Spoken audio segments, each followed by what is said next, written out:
여러분 안녕하세요. 반갑습니다. 찬선생입니다. 오늘은 12월 22일 금요일이고요. 내일 12월 23일 토요일 임용고시를 보는 날입니다. 이번에는 서울로 응시를 했고, 그래서 지금 금요일인데 퇴근하자마자 서울로 올라와서 친구 집에서 인트로를 급하게 찍고 있습니다. 보건은 건대 근처에서 자양중학교인가? 거기서 시험을 본다고 하더라고요. 그래서 내일 아침에 조금 일찍 일어나서 그 시험장 상황과 해당 배치도, 시험실 이런 것들 좀 여러분들한테 보여드리고, 시험 문제에 대해서 끝나고 바로 이야기를 한번 해보려고 합니다. 끝나자마자 저는 교수님이랑 약속을 했어요. 제가 신영 교수님 수업을 들었었는데 신영 교수님이랑 약속을 해서 끝나자마자 같이 시험 문제 보고 난이도가 어땠는지 확인해보고 시험 문제에 대해서 좀 이야기를 해보기로 했습니다. 그래서 내일 시험 보려면 일찍 일어나야 돼서 얼른 저녁 먹고 가도록 하겠습니다.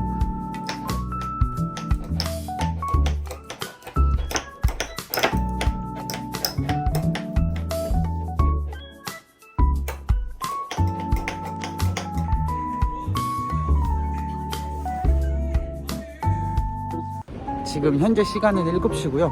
입실이 이제 8시 20분까지 입실이라고 해서 조금 일찍 출발해서 올해도 역시 변함없이 선생님들한테 학교 상황을 좀 보여주려고 합니다. 그래서 책상 배치나 뭐 시계가 있는지 없는지, 그다음에 시간표는 어떻게 이루어져 있는지, 본부석에서 수험표를 뽑을 수 있는지 없는지 이런 것들도 확인해 보려고 합니다. 그래서 사실 오늘도 수험표를 안 챙겼어요.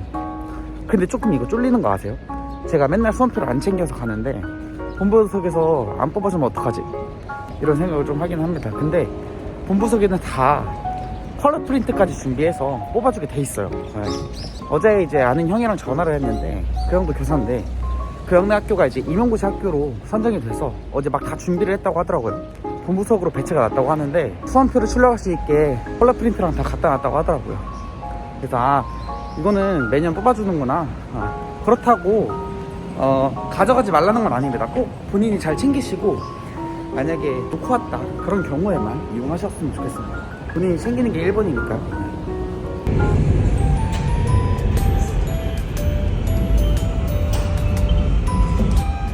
건대 도착해서 내렸고요. 원래는 걸어가려고 했는데 날씨가 너무 추운 관계로 알아보니까는 버스가 있더라고요. 그래서 버스를 타고 그렇게 가려고 합니다. 너무 추워요. 약간 핫팩 이런 거 좀 지금 있으면 딱 좋을 것 같은데 없습니다. 춥습니다.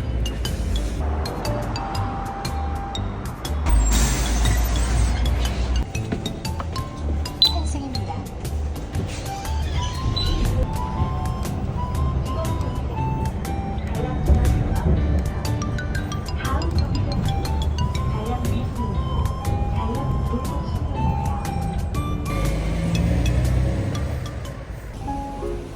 버스 타니까 거짓말 안 치고 3분이니까 왔어요. 엄청 빨리 왔어요. 버스 타길 잘한 것 같아요. 지금 자양중학교에서 내렸고, 내리자마자 바로 앞에 학교가 도보 30초? 엄청 가까이 있네요. 그래서 한번 들어가 보도록 하겠습니다. 지금 현재 시간이 이제 8시 정도 됐어요. 그래서 딱 1시간 정도 걸려서 학교로 이동했습니다.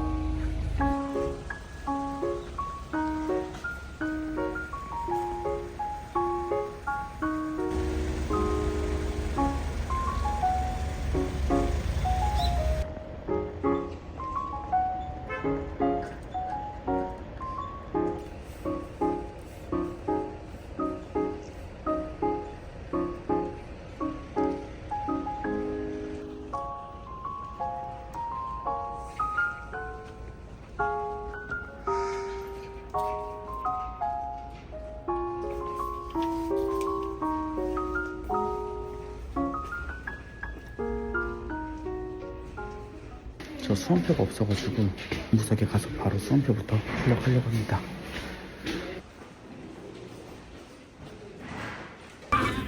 혹시 선생님 여기 안에서 수험표 출력 가능한가요?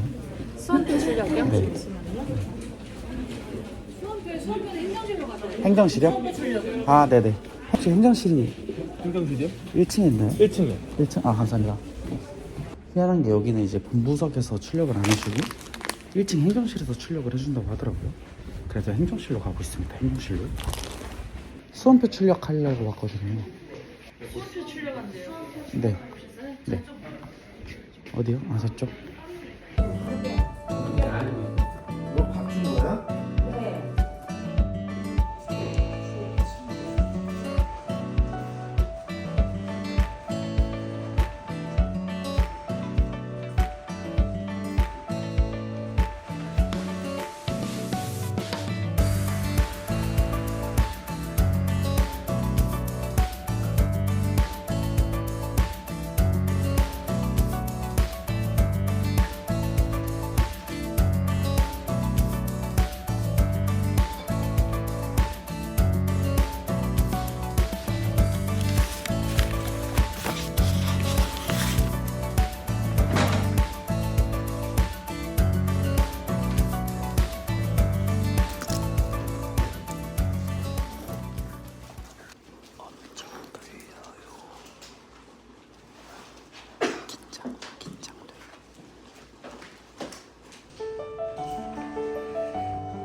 이제 시험 끝나고 나서 교수님 만났습니다. 이제 교수님이랑 같이 시험 문제에 대해서 조금 얘기 좀 해보고 시험 문제 어떻게 나왔는지 좀 보고 이제 그런 거를 한번 해보도록 하겠습니다. 고생했어요.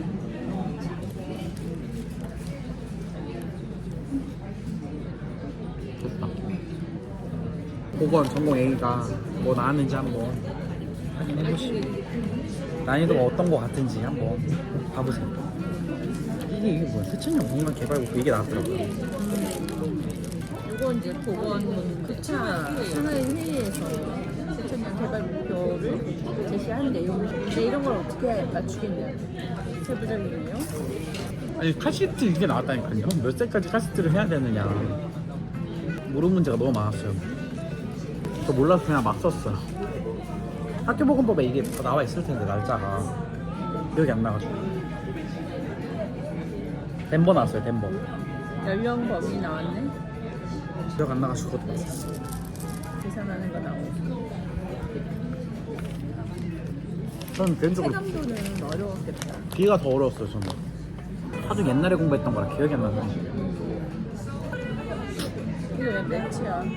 뭐예요? 어마? 아, 어머 아니야? 기억이 안 나. 오마구나. 오마는 저는 뭐 중에 고민했냐면 패치 매치 맵 중에 고민했어요. 오마는 생각도 안 했네. 어마가 나올 거라고. 방임이 뭔지 쓰래요. 그건 나왔던 문제잖아. 실제 기출 문제에서 또 기출하고 기출 문제에서 또 기출하는 이제 시기가 됐구나. 이거 제가 특강했던 거. 특강의 주제를 정한 이유가 이번에 폐하에서 전반적으로 분만이나 폐하에서 나올 것 같으니까 특강의 주제를 그렇게 정한 거죠.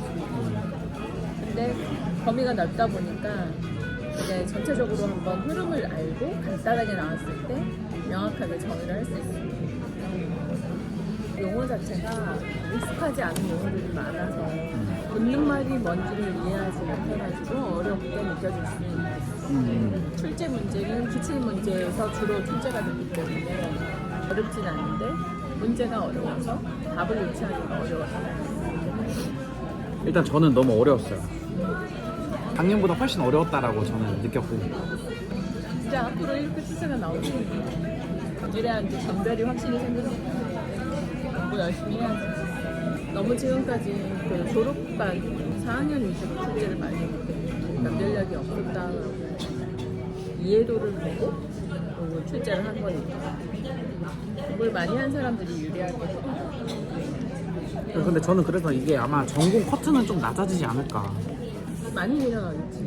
왜냐하면 답안에 대한 접근이 부족했기 때문에 문제가 무엇을 요구하는지를 몰라서. 약간 진짜 그런 것 같아요. 이게 그래서 뭘 쓰라는 거지? 이런 문제들이 몇 개가 좀 있었어요. 내가 보면서도. 내가 풀면서도 얘가 뭘 물어보는 걸까? 분명히 문제 나와 있는데 이걸 읽고 뭐 어떻게 쓰라는 건지를 못 알아듣는 답을 문제들이. 제시하면 바로 알 수 있는데 문제가 그 답을 요구하는 건지를 몰라서 무슨 문제들이 많았을 거고 지금 보니까 쉽지만 과거에 어려웠던데 난이도에 맞추게 되면 합격 점수가 무려 막 40점 이렇게도 내려갔었으니까 과거는? 단어 하나만 합격 점수가 40점까지도 컷이 내려간 적이 있으니까 체감으로 봐서는 지금 이제 답을 훑어봐야 되겠지만 60점 뭐 이렇게 절대 못 맞을 거예요. 너무 어려웠어요. 40점대까지 내려가지 않을까. 답을 유추를 못해서 그랬었을 거야. 그리고 공부를 오랫동안 한 사람들이 더 나을 수 있었겠다.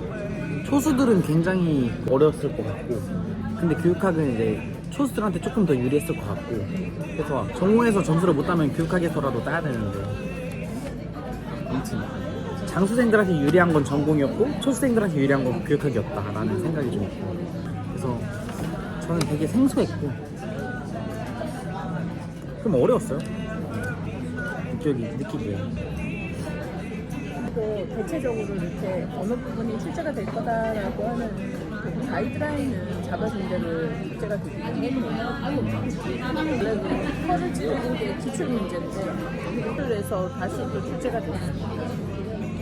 근데 이제 우선은 교수님이랑 이렇게 만나가지고 난이도를 좀 받고 그다음에 정답을 한번 전체적으로 한번 찾아봤어요. 저희가 이제 나눴던 얘기는 전체적으로 문제가 조금 어렵다라는 내용이었고요. 확실히 제가 느꼈을 때는 작년보다는 훨씬 문제가 어려웠고 작년의 체감 난이도는 정말 쉽다였어요. 솔직히 말하면. 근데 이번에는 어렵다. 제가 그렇게 느꼈거든요.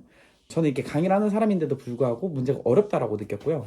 보건 A부터 한번 보면은 1번 문제에서는 새천년 개발 목표에 8대 목표를 쓰라고 얘기했잖아요. 제가 전체적으로는 해설 강의를 찍으면서 이건 틀려도 된다, 이건 꼭 맞추셔야 된다, 뭐 이런 것들을 좀 다시 한번 얘기를 해주겠지만 이런 문제는 기억은 틀려도 되고요. 그 다음에 카시트 문제도 이건 솔직히 좀 어이가 없더라고요. 어떻게 이걸 문제를 내는가. 그래서 카시트도 사실 틀려도 되지 않을까. 이거는 진짜로 아이들을 키우는 엄마들이 좀 맞췄을지 않았을까? 이런 생각이 좀 들고요. 그다음에 3번 같은 경우에는 이제 피임 방법인데 이거는 전부 다 맞아야 한다. 4번 같은 경우에는 이것도 전부 다 맞아야 한다. 5번 같은 경우에는 이제 감염병 관련된 내용인데요. 여기서는 한 3점 정도는 맞아야 하지 않을까라는 생각을 합니다. 그래서 3점 정도로 맞아야 하지만 정말 못 맞았다라고 한다면 1점 정도는 꼭 가지고 가셔야 되고요. 여기서 그 기억의 질병관리청장이 지정하는 감염병 이거는 좀 틀리셔도 될 것 같아요. 이거는 정답을 찾아보니까 코로나19예요. 코로나19 이거를 어떻게 맞추지? 기억은 틀려도 되는데 니은, 디귿, 리을은 다 맞췄으면 좋겠다라는 거 있어요. 근데 디귿, 리을을 헷갈려서 좀 틀렸다고 한다면 니은, 감염병 의사환자 정도는 맞추셨으면 좋겠고요. 그 다음에 이제 6번에 기억에 해당하는 내용, 탈장에 관련된 내용이었습니다. 니은도 당연히 복압과 관련된 내용이고요. 여기서는 2점 이상을 가져가야 한다. 그러니까 잘 보면 여기서는 만점 다 가져가야 되고요. 여기서는 2점 이상 가져가야 되고, 실점은 학교공포증이죠. 학교공포증이랑 꾀병을 부리는 거에 차이점을 쓰라고 하는 것 같은데 요거는 가져가야 한다. 그리고 우울에 취약한 사람의 귀인양식 이것도 극대화와 극소화를 위주로 해서 설명하는 내용인데요. 이것도 가져가야 한다. 근데 이 중에서 여기서 조금 양보하면 2점 차이점 설명하는 거 위에 부분까지는 다 맞추셔야 하고요. 8번 문제 같은 경우에는 난소와 난표의 변화가 조금 각각 서술해라라고 했기 때문에 조금 헷갈릴 수 있겠지만 이것까지는 충분히 가져갈 수 있고요. 9번 같은 경우에는 2점 정도는 가져가야 된다라고 생각합니다. 그래서 기억과 디귿 정도는 가져갈 수 있고요. 니은의 이론교육이 무엇인가 이것까지는 잘 몰랐다라고 하신다면 여기서는 2점 정도는 가져가도 괜찮을 것 같고요. 10번에는 덴버 테스트가 나왔죠. 덴버는 전부 다 가져가셔야 됩니다. 이거는 언제 나와도 이상하지 않은 문제였고요. 그 다음에 교정하는 연령, 그 조건 이런 것까지 전부 다 가져가셔야 되고요. 11번 같은 경우에는 CPSS 나왔잖아요. 뇌졸중 척도. 이거는 사실은 틀려도 되는 문제라고 생각해요. 이게 3점인데요. 이 3점 다 날리셔도 괜찮습니다. 그런데 저희가 한번 생각을 해보면 뭐 미소가 지어지지 않는다, 팔이 움직이지 않는다, 이런 것들은 충분히 머릿속에서 생각할 수 있던 내용들이었어요. 근데 CPSS 안에서 찾아야 됐기 때문에 이게 뭐지? 라고 생소했던 사람들이 있을 것 같아요. 그런데 결국 정답은 뭐였냐면 정말 미소가 지어지지 않는 거, 팔이 움직이지 않는 거, 언어가 정상적으로 나오지 않는 거, 이게 정답이었거든요. 그래서 그냥 내가 아는 거 한번 써볼까라고 썼다면 점수를 충분히 가져갈 수 있겠다라는 생각을 했지만 이 CPSS에 꽂혀서 이게 도대체 뭐야 라고 한다면 이거는 충분히 틀리실만 했고요. 틀려도 괜찮을 것 같아요. 그 다음에 아스피린은 충분히 나올만 했던 거고요. 그 다음에 12번 문제 같은 경우는 이건 전부 나왔던 문제죠. 이거는 기출로도 나왔던 문제고 가져가셔야 된다라는 거 있어요. 그래서 전체적으로 제가 A에서 이 정도는 가져가셔야 됩니다 라고 얘기를 하는 걸 보면은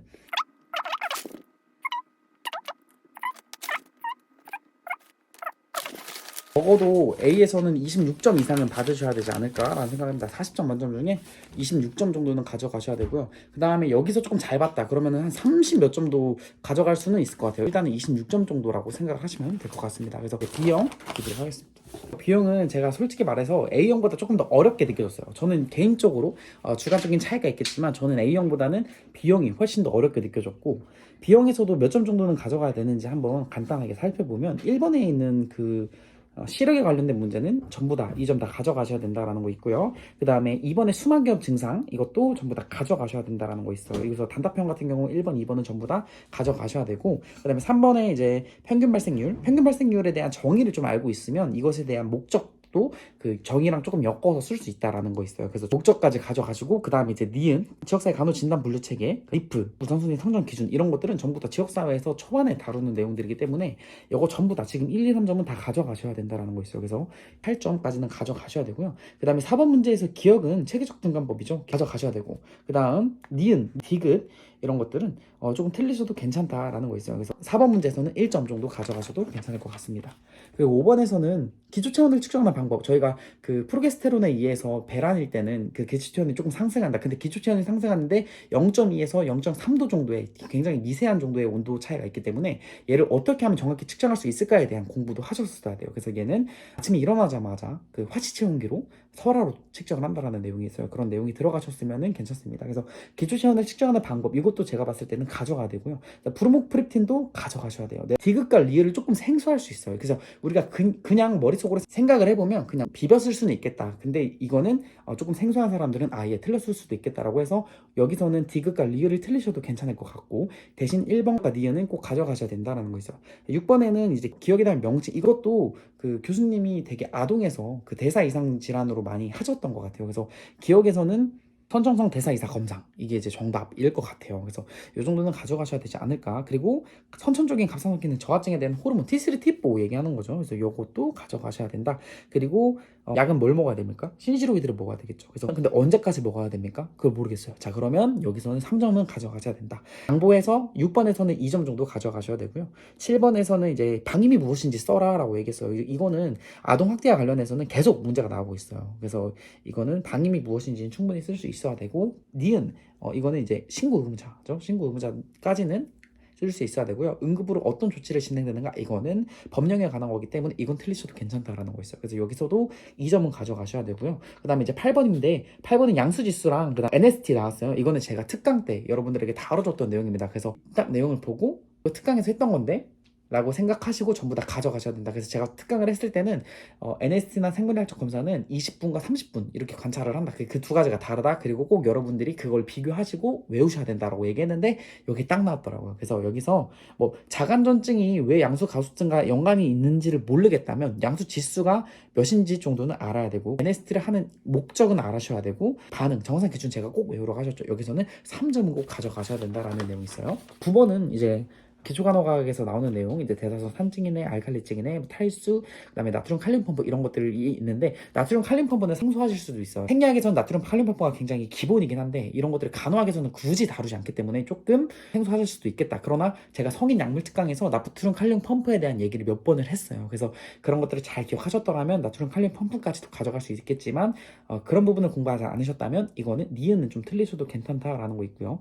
기억에 대한 이유, 설사로 인해서 대사선 산증이 나타나는 이유 정도는 쓸 수 있으셔야 되고요. 만약에 보상 기준은 모르겠다. 그러면 여기서는 기억에서 그 산증이 나타나는 이유 정도, 그 다음에 디귿의 세포 탈수가 나타나는 이유 정도, 이거는 삼투압에 의한 거죠. 나트륨이니까 삼투압에 의해서 세포 탈수가 나타나는데 그런 것까지, 이거는 그 ADH 요붕증과 항이듐 호르몬 부족혈 분비 증후군만 공부를 했었어도 그 나트륨 혈증으로 인한 세포 탈수 이런 것들은 충분히 비벼 쓸 수 있었다라는 거였어요. 그래서 9번에서는 좀 2점 정도는 가져가셔야 되고요. 10번에서는 신체 형성 장애죠. 이거는 자꾸 자기 신체가 정상임에도 불구하고 계속 이렇게 막 너무 커요, 못생겼어요, 남들이 이상하게 보는 것 같아요 이러면서 얘기하는 거, 이거는 가져가셔야 되고요. DSM-5는 잘 모르겠다. 이거는 그러면 여기서는 1점 가져가셔도 괜찮고, 수용 전염 치료도 이것도 잘 모르겠다. 여기서는 그래서 1점 가져가셔도 괜찮습니다. 11번에 이제 마지막 문제인데 이거는 기억은 케톤이죠. 너무 간단한 문제였고요. 그래서 고혈당이 악화될 수 있는 이유, 이것도 가져가셔야 돼요. 그래서 디귿, 인슐린을 맞은 부위의 근육을 주로 사용하는 운동을 피하는 거, 이것도 가져가셔야 된다라는 거 있어요. 그 다음에 리을의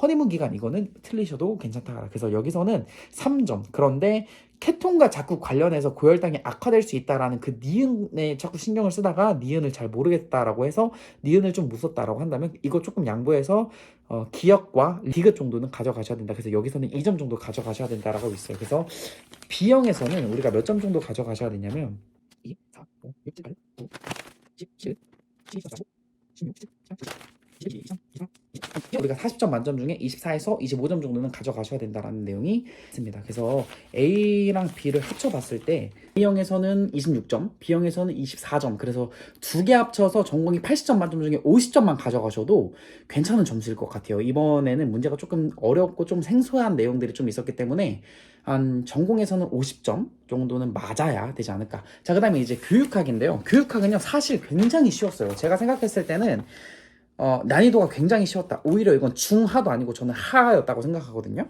그래서 교육학 1년을 정말 제대로 공부했으면 만점도 가능하다라고 생각이 들었을 정도로 교육학은 조금 쉬웠다라는 거 있고요. 뭐 타일러라든지 조나센, 그 다음에 카츠, 뭐 중거 참조 평가 이런 것들 전부 다 나올 만한 것들이 나왔어요. 항상 교육학 강사들, 교수님들이 항상 강조했던 것들, 그래서 교육 과정, 교육 방법, 교육 평가, 교육 행정에서 꼭 나올 만한 것들이 나왔다라고 생각을 하고요. 우리가 본론에서 그 논술 내용에서 15점 만점 중에 세부적으로 들어가면 사례는 8점, 암기 인출은 7점이더라고요. 그런데 중요한 건 1-1번 문제 같은 경우에는 사례를 쓰고 이유를 쓰세요. 근데 사실 이 이유도 암기 인출이에요.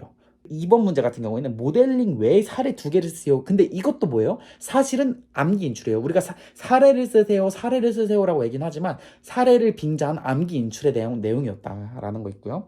결국은 암기 인출이 굉장히 많았어요. 결국은 11점 정도가 암기 인출의 내용이었고요. 그 다음에 이제 나머지는 실제 사례를 좀 적용해야 되긴 하지만 요즘 교육학 교수님들이 강의를 하실 때 충분히 사례와 관련해서 문제를 함께, 그러니까 사례까지도 같이 암기할 수 있게끔 문제를 내시고 그런다고 제가 알고 있어요. 그렇기 때문에 충분히 이거는 만점을 받지 않았을까. 그래서 국어나 일반 사회, 그 다음에 윤리 쪽 선생님들은 만점이 굉장히 많을 것 같고요. 저권에서는 17점 이상은 맞아야 될 것 같다라는 생각이 조금 들었어요. 근데 저는 아까 이제 앞서서 얘기했지만 장수생들이 조금 더 이건 불리했다라고 생각하는 게, 불리했다? 아무튼 제가 이제 그런 생각을 하는 이유는 장수생들은 몇 번 시험을 보다 보면 교육학을 그냥 비벼 쓰는 습관이 있어요. 그래서 그냥 이거 비벼 써야지라고 생각하고 제대로 공부를 안 했을 확률이 조금 높다. 그래서 교육학을 딱 봤을 때 비벼 쓸 내용이 없어요. 아까 얘기했지만 전부 다 암기 인출의 내용이기 때문에 비벼 쓸 게 없으니까 방황을 많이 했을 거예요. 그래서 타일러, 조나슨 이렇게 딱딱딱 언급해서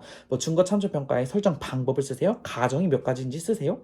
리더십 이론의 근거에서 뭐 능력에 대한 명칭을 쓰세요. 이런 식으로 나왔기 때문에 전부 다 암기 인출의 문제였다. 그렇기 때문에 장수생들은 오히려 비벼 써야지 라고 생각해서 갔다가 굉장히 큰 코를 많이 다쳤고, 초수생들은 오히려 처음이니까 처음부터 끝까지 정말 책을 제대로 읽었다면 이거는 충분히 만점도 가능하다. 그래서 제가 생각했을 때는 17점 이상은 맞아야 된다라는 점이 있어요. 그래서 실제로 이거는 18, 19, 20에 굉장히 몰려있을 것 같고요. 조금 양보해서 17 이상은 맞으셔야 된다라는 내용, 그런 것들이 있습니다. 그래서 전공에서 50점, 교육학에서 17점, 67점 정도는 커트라인이 되지 않을까라는 생각이 좀 들어요. 서울은 한 68점, 70점 정도, 지방은 65에서 7점 사이일 것 같은데 작년이나 재작년에 비하면 굉장히 많이 떨어진 걸 확인할 수가 있겠죠. 작년에는 80점, 지방도 80점, 뭐 70몇 점 이런 식으로 나왔는데 지금 계산해봤을 때는 이제 60점대가 나오지 않을까라는 생각. 서울이나 항상 커트가 높았던 울산 이런 데는 70점대 일 것 같고요. 나머지는 충분히 60점대에서 합격할 수 있을 것 같다라는 개인적이고 굉장히 주관적인 제 생각입니다. 사실 까보기 전까지는 어떻게 될지는 몰라요. 근데 그 정도는 될 것 같고요. 작년이나 재작년에 비해서는 커트라인이 굉장히 많이 떨어질 것 같다라는 예상을 조금 해봅니다. 그래서 아무튼 어찌됐든 저찌됐든 커트는 나와봐야 아는 거고 결과는 까봐야 아는 거기 때문에 제가 틀렸을 수도 있는 거잖아요. 50점대로 떨어질 수도 있는 거고 80점대로 올라갈 수도 있는 거고 저는 그냥 제 추측이고 제 견해이기 때문에 일단 이렇게 말씀을 드린 거고 어쨌든 까봐야 아는 것이다. 그리고 진인사 대천명이라고 할 만큼 했다. 그러니까 여러분들 선생님들 모두 다 할 만큼 했고 그 결과는 하늘에 맡긴다. 이제 편히 조금 쉬면서 2차 준비를 하시기를 바라고요. 내가 합격할지 안 할지 몰라요. 전부 다 생소했고요. 심지어 내년 시험을 보고 강의를 하는 저마저도 굉장히 생소했고 어려웠어요. 그렇기 때문에 여러분들 나 너무 못 본 것 같다, 망했다 이런 생각 하지 마시고요. 비교과 카페 이런 데 들어가서 이거 다 뭐야, 저거 다 뭐야, 나 이렇게 썼는데 틀려, 이런 말 절대 듣지 마시고요. 까봐야 안다라는 거 있어요. 그래서 채점도 빠르게 나오거나 점수가 너무 안 나오면 재채점하거나 3번까지도 채점하는 걸로 제가 알고 있거든요. 그래서 너무 낙담하지 마시고 그냥 기다려 있는 수밖에 없다라는 말씀 드리면서 인사드리도록 하겠습니다. 아무튼 여러분 임용고시 보느라 정말 고생 많으셨고 결과가 한 달 뒤에 나오니까 그때까지는 아무것도 하지 말자가 아니라 2차 면접 준비하자라는 생각으로 파이팅 하셨으면 좋겠고요. 너무 낙담하지 마세요. 저도 어려웠어요. 저도 어렸기 때문에 너무 낙담하지 마시고 2차 준비 꼭 잘해서 꼭 1차 합격하고 나서 좀 수월하게 2차 준비할 수 있도록 하고 제가 2차도 이번에도 역시 도와드리도록 하겠습니다. 그래서 1차 결과 기다리면서 2차 준비할 수 있도록 했으면 좋겠습니다. 여러분 너무 고생하셨고 제가 다음 주 내로 빠르게 해설강의 찍어서 업로드 하도록 하겠습니다. 여러분 정말 고생 많으셨습니다. 파이팅!